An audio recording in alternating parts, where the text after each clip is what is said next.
Hello, everyone. I am going to start with subscription. Subscription. This feature allows users to subscribe to reports or dashboards and receive regular email updates based on a predefined schedule.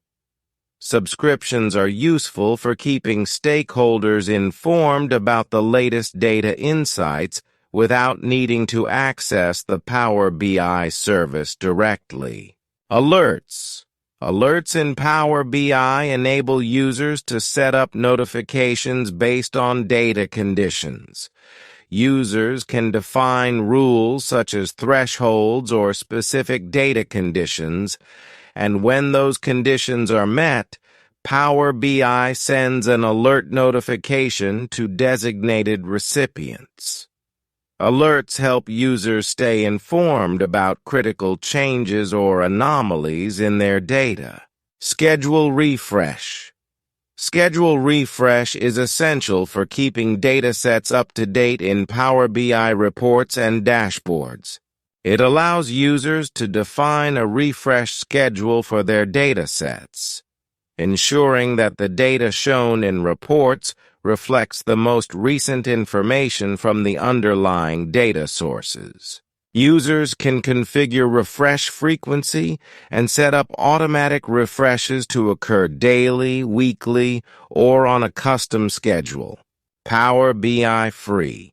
With a free license, dataset refreshes occur daily for datasets up to 1 GB in size.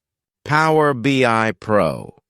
With a Pro license, dataset refreshes can occur up to 8 times a day, with a minimum frequency of once every hour. This is suitable for more frequent data updates and real-time reporting needs. Power BI Premium. Power BI Premium offers greater flexibility in refresh frequency. Depending on the capacity model, P1, P2, P3, etc., you can schedule refreshes more frequently, with some premium capacities supporting up to 48 refreshes per day. Power BI Premium per User, PPU. PPU licenses also offer enhanced refresh capabilities similar to Power BI Pro, allowing up to 8 refreshes per day. I will create subscription so it will send whole report in PDF format to multi-users. Then next, I will create alert based on some amount, but it will send the to me.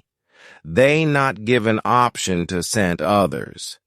Then I will schedule the dataset or data mart after inserting the few records to Snowflake data source for refreshing the data. Now you will observe how to configure.